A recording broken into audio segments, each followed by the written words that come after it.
Hey everybody, thank you so much for tuning in today. Whether you are online or you are at one of our partner churches, we're just so glad that we can worship with you today.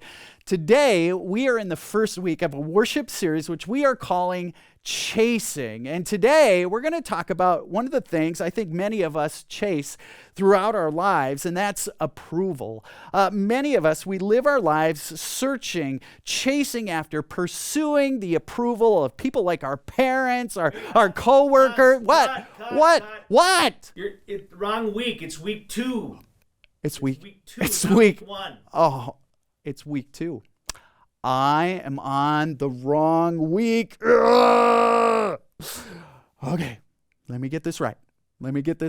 All right, let's try it again. Okay. Hey, everybody. Hans here. So glad that you're joining us for worship today. We're in week 2 of a worship series we are calling Chasing. And we're talking today about how every one of us at one point in our life, we spend our entire lives chasing after perfection. Did I get that right? Did I get that? Did you see that? Huh? Did I get it perfect? Yeah. Folks, here's what I know. Today, I need this message. Because here's the truth. I have a whole lot of unrealistic and unhealthy expectations for myself. I am a perfectionist. Raise your hand if you're at all a perfectionist.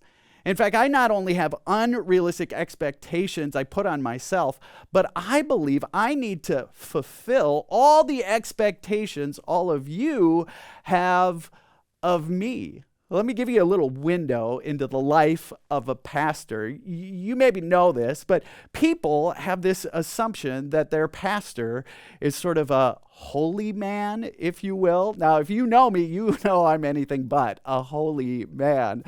Here's what that looks like. I might be fishing with a buddy, and he might lean over when we're not catching fish and say, "Hey, don't you have a connection with the big guy?" Or how about this? I'll be with a farmer, and the farmer will see that all summer they haven't gotten enough rain, and so he'll say to me, "Hey, would you put in a good word with the big guy?" Here's what you need to know. Spoiler alert, I have no better connection with God than you do. In fact, if you read the Bible and the stories of Jesus, it was always the religious leaders, people like me, that he was criticizing and he was rejecting. But here's what's true. Here's what's true about me. I know this is true. I strive all the time to appear better than I am. That's a great temptation I think we as pastors, we struggle with. We always want to appear as though our families have it all together, that they're the example family. I want to appear as though I have the perfect marriage for others to emulate. I want to appear as though I'm a model citizen, that I'm holier than everyone else. You see, that's the temptation. It's to appear better than I am. I've got this idea that I need to be perfect. In fact, I got to be honest with you. Today I'm feeling a little anxious about this message. Because if I could be real vulnerable for a minute, I've been kind of distracted this week. This week, on Thursday, it will have been a year since my dad passed away. And my mind has been everywhere but present. I've been distracted, but I've got this little voice in the back of my head that tells me you got to have it all together. You got to do everything just perfectly. I want to ask you a question today. I think I'm not the only one who has that voice that rattles around in my head that says you got to have it all together. You got to appear better than you are. I want to ask you this question. When are you tempted to appear better than you are? Moms, I think maybe you know what I'm talking about. I mean, moms, there are all these sort of pressures on you to be perfect. I mean, moms, you got to have the Pinterest perfect house. You got to run your kids to all 6,000 activities. When they get home from school, you got to have fresh cookies and milk for them. You got to have some cutesy little crafts for them to do. You got to take them to the park and get the perfect Pinterest picture. You got to be involved in your kids' school activities. You got to have the perfect career. You got to have a side hustle making the most delicious cupcakes on this planet. You got to work out every day. Bath time's got to be perfect. You got to read your kids 1,000 books before bed. Then you got to do the laundry. Am I right, moms? I found this meme this week. It looks like this. I was a perfect mom until I had kids. Any moms relate to that? I mean, moms, there's all this pressure for you to be the perfect mom, to be the perfect lover to your husband or spouse at night. There's all this pressure. You got to be perfect, look perfect. Moms, I am not a woman, but raise your hand if you agree with this. And guys, we can admit it looks different for us, but we've got our own sets of pressures. I mean, think about it, guys. We got to have just the right swagger in the locker room. We've got to be manly. We got to be able to gut a deer. We got to be manly enough to know that your car doesn't have a muffler belt. And yet we've got to be sensitive enough to cry at the birth of our child. You got to have a good enough golf game so you don't look like an idiot. You got to know enough about football to win on your fantasy league every once in a while. You got to have a wildly successful career and rock hard abs. Am I right, guys? I love this meme. Here's one for you guys. This is how society wants men to look, but let's be honest, that's how we really want to look. Folks, here's what you know, right? We spend a lot of our lives tempted to appear better than we are. And psychologists have a word for this. It's called perfectionism. They suggest that there are 3 types of perfectionists out there. Some of us are self-oriented perfectionists. That would be those of us that have unrealistic expectations that we place on ourselves. I have to be perfect. There are also perfectionists that are externally oriented. Those are people who believe that everybody around them has unrealistic expectations of you, right? The last type of perfectionist is this. They're others-oriented perfectionists. Maybe you had a parent like this. Those are perfectionists that place their expectations of perfection on the people around them. The great psychologist and speaker, author Brené Brown, she defines perfectionism like this. She says, perfectionism is a self-destructive and addictive belief system that fuels this primary thought. Now listen to this. If I look perfect and do everything perfectly, I can avoid or minimize the painful feelings of blame, judgment, or shame. What she's saying is, we have this belief, if you might be a perfectionist, that if I am perfect, if I do things perfect, then others will approve of me. Others will like me. Now, I'm certain that some of you are going, yeah, this is all nice, but shouldn't we strive for perfection? Because that's how we succeed in life. Brené answers that question and says this: perfectionism is not the key to success or getting better. In fact, perfectionism is about trying to earn approval. In fact, research shows perfectionism actually hampers achievement and is correlated with depression, anxiety, and addiction, as well as missed opportunities. Folks, today I want to suggest something to you. That chasing perfection is sort of like hiding behind a mask.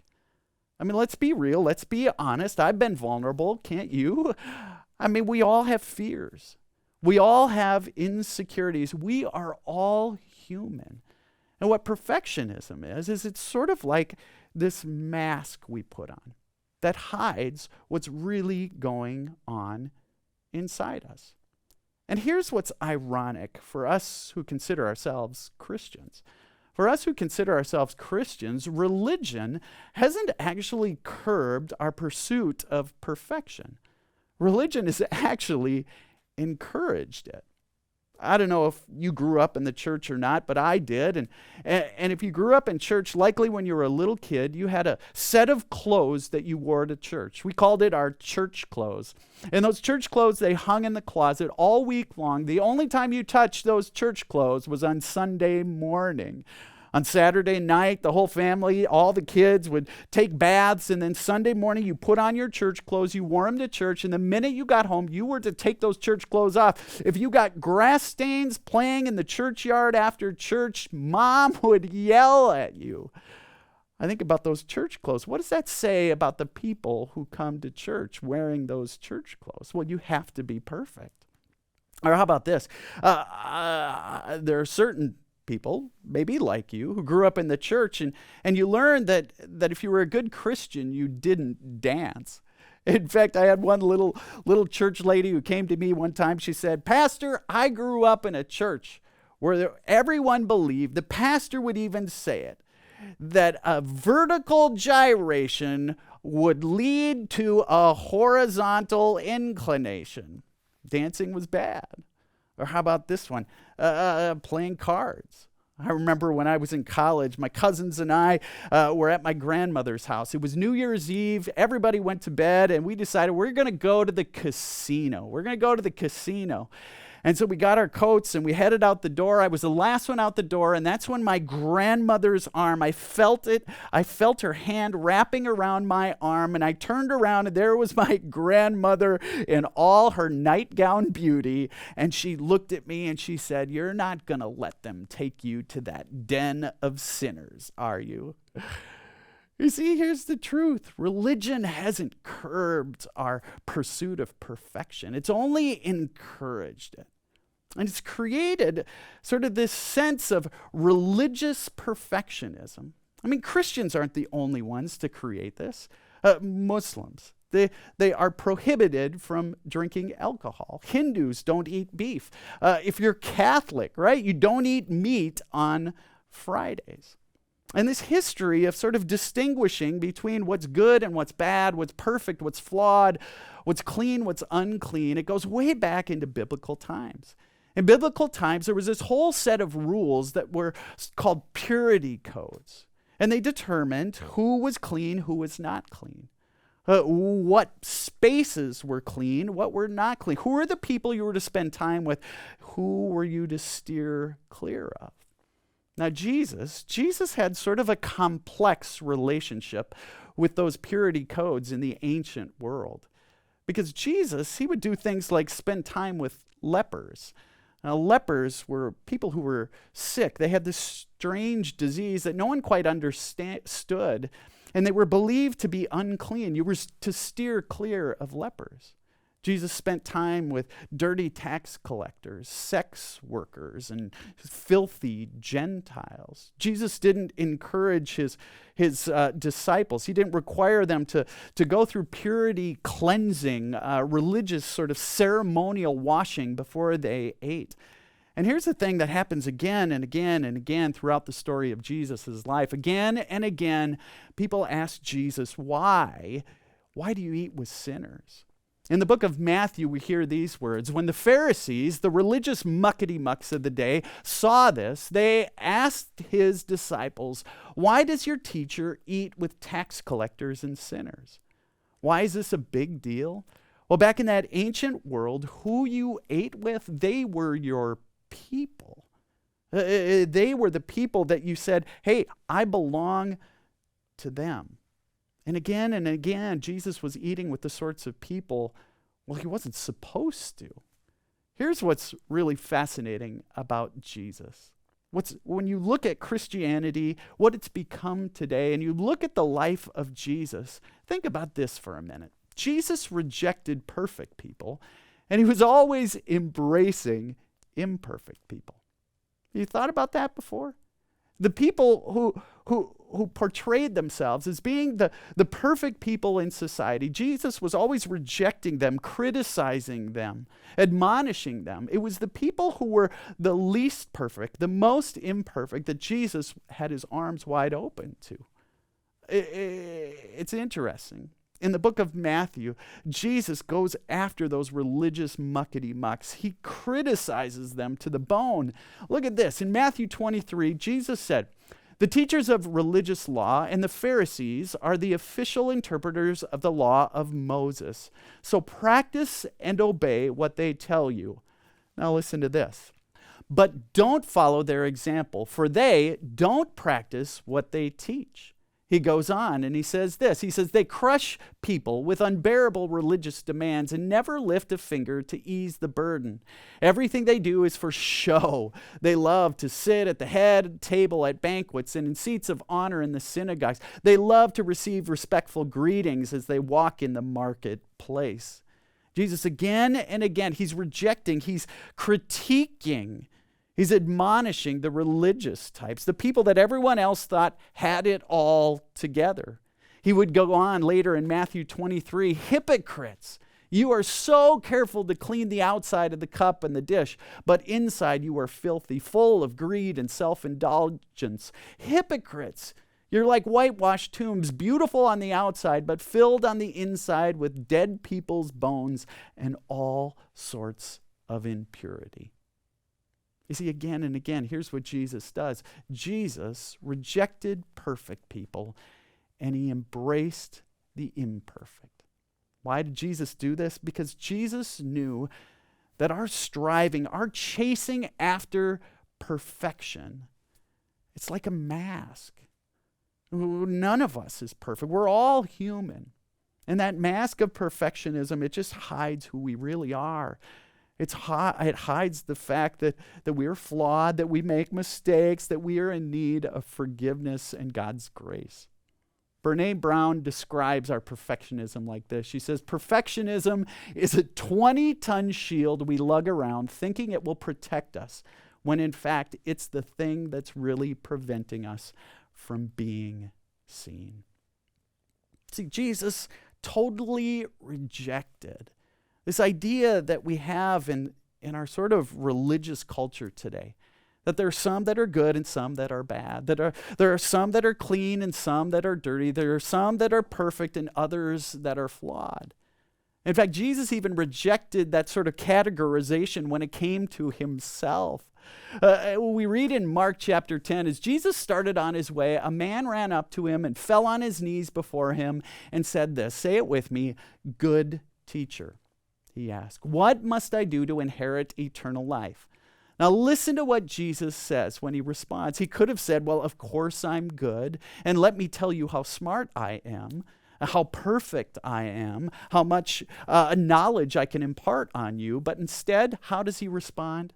He says, "Why do you call me good?"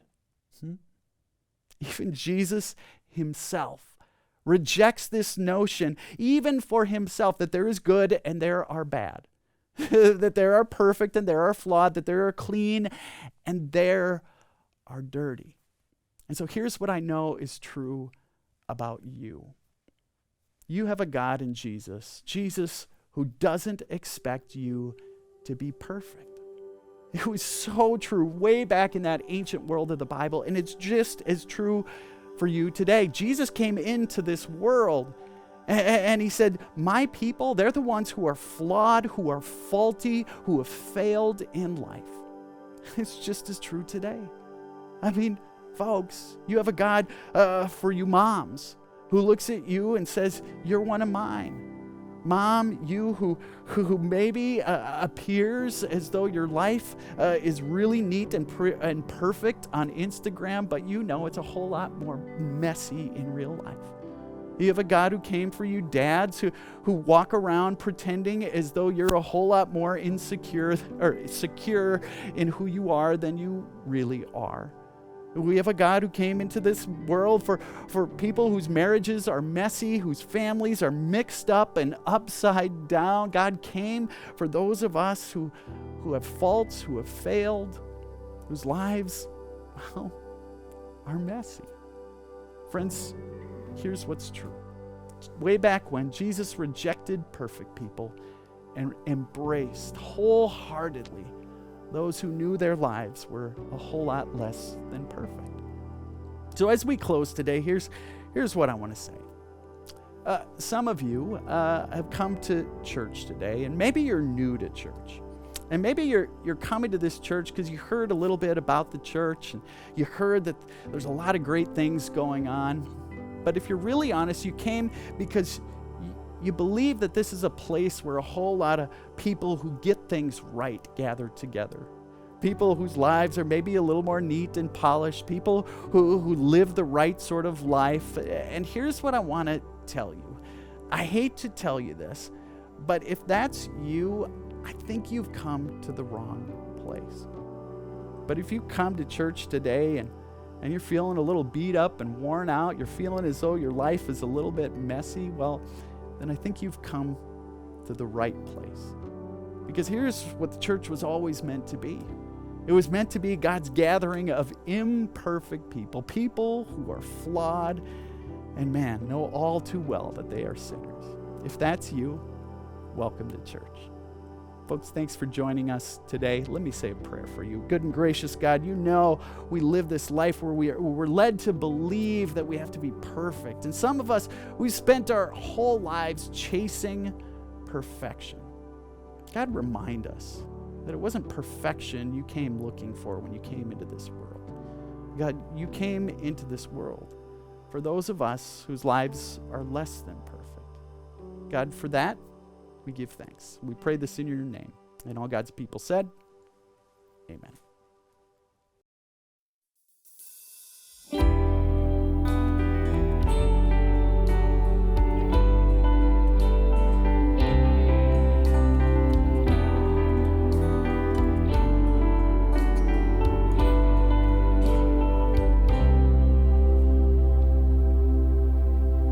The sun sets free, oh, it's free indeed. I'm a child of God, yes I am. Who am I that the highest King would welcome me? I was lost, but he brought me in. Oh, his love for me. Oh, his love for me. Who the sun sets free, oh, is free indeed. I'm a child of God, yes I am.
Yes. Thank you so much for joining us for worship today. Please join us in praying the Lord's Prayer. Our Father, who art in heaven, hallowed be thy name. Thy kingdom come, thy will be done, on earth as it is in heaven. Give us this day our daily bread, and forgive us our trespasses, as we forgive those who trespass against us. And lead us not into temptation, but deliver us from evil. For thine is the kingdom, and the power, and the glory, forever and ever. Amen. Hey, everybody. Thanks again for joining us for worship today. We're just honored that you chose to spend this time with us. If you are new to Calvary, if this is the first time you've been with us, we'd love to have you consider taking maybe a next step with us. It's not a big next step. It's pretty easy. Just head out to our website, calvaryalec.org, and hit the button that says sign up for emails. What's that all about?